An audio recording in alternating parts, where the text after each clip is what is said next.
So there's a project that I've been dreading to do. I'm actually afraid to do. I need to rehab these windows because it's hot.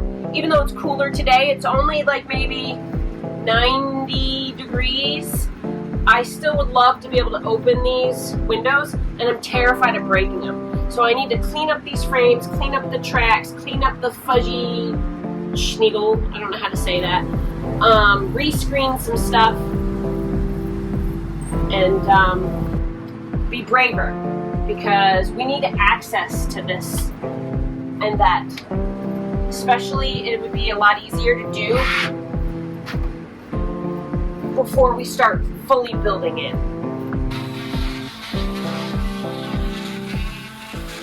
As I've mentioned, I need to rehab the windows, and I'm intimidated and nervous about breaking the glass, the curved glass and the vintage windows in there. So I started with the bathroom one. I'm very familiar with these. I've done them in other Airstreams. As a matter of fact, the front of my Airstream, the one I live in over here, actually that front screen needs to be redone as well, so maybe I'll end up tackling that. But I'm taking this frame and I'm just knocking down some of the like textured burrs and that kind of stuff, and I gotta decide what I'm gonna do with this sticker, if I'm gonna try and sand it off or use paint stripper or whatever.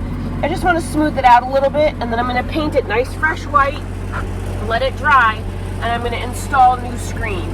These are actually in really good shape for the age, and I'm thinking about like making sure their seat's a little loose there, fully stuck down, and then fluffing them with maybe like a little bristle brush or your toothbrush, something. You're always trying to use my toothbrush for stuff. All right, let me wipe this off, and let's get a coat of spray paint on and see how it looks. I'm putting a little tube of painter's tape in the fuzzies just to protect it. I may end up replacing these at some point anyway, but for now I want to keep them as nice as possible. And if they get too crusty with paint, that fuzziness that keeps like bugs and moths and stuff more on the outside than on the inside, it stiffens them, and then they don't come back together and seam as nicely. I'm just using a Rust-Oleum paint and primer, wood, metal, and plastic. It's gloss white. It just happens to be what I've started with and what I have on hand, so that's what I'm going to use.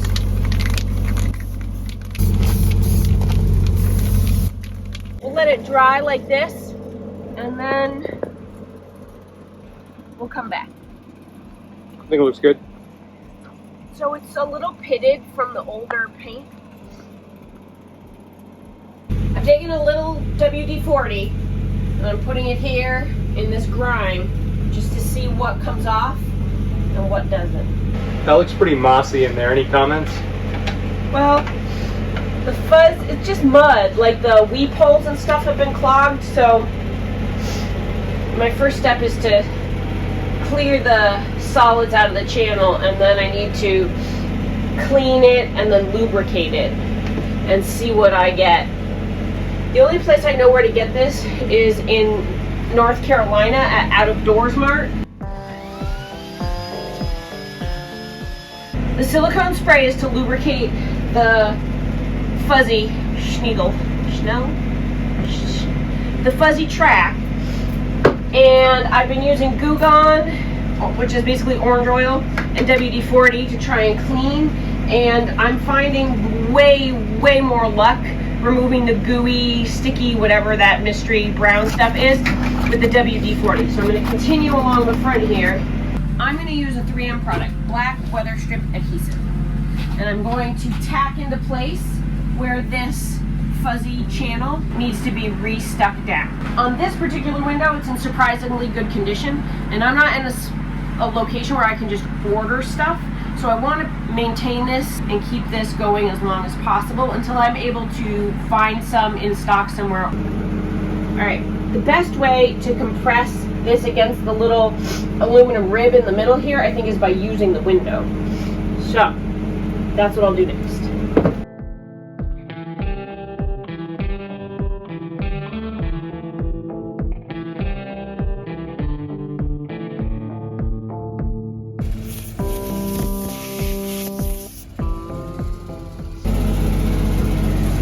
Here you go. Thanks, baby. Did you open it? You're stripping the window frame now, or Yeah, what? there's like this glue from them. I'm guessing that 80s wallpaper. And I'm just going to see if a little citrus strip does anything.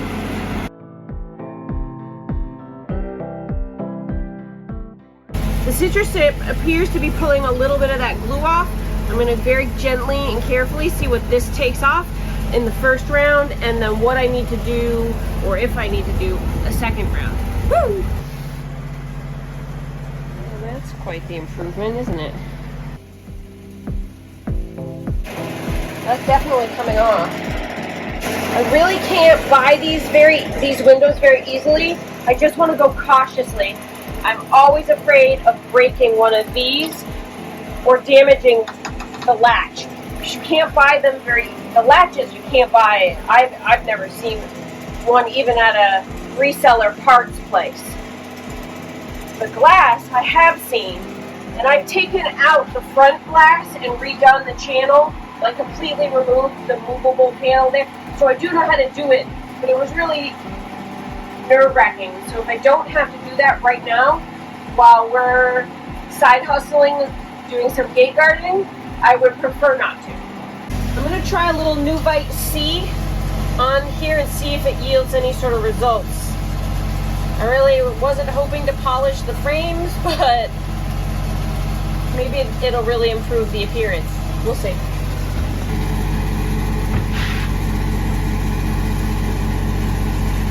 I think what we'll do next is we will cut out a rectangle of screen that is oversized for this channel, and then we'll roll in the spline and tighten it down, and then razor blade it off. Sounds good to me. Yeah, let's do it. Did it work? Yeah. I cut my side perfectly without verifying that the other side didn't have that chop in. I'm about to put these window knobs back on after I install the screen. Seem familiar to you for your Airstream, but yours are plastic. You can easily replace them with metal ones that are available. We got some for our 2006 Safari from Vintage Trailer Supply, and I couldn't be happier to replace the plastic ones that kind of could never really get tight enough. And by the way, if you need to install or remove these, it's a 3/32 Allen key to loosen them up. And you want to be very careful. It's very easy to strip the little set screws.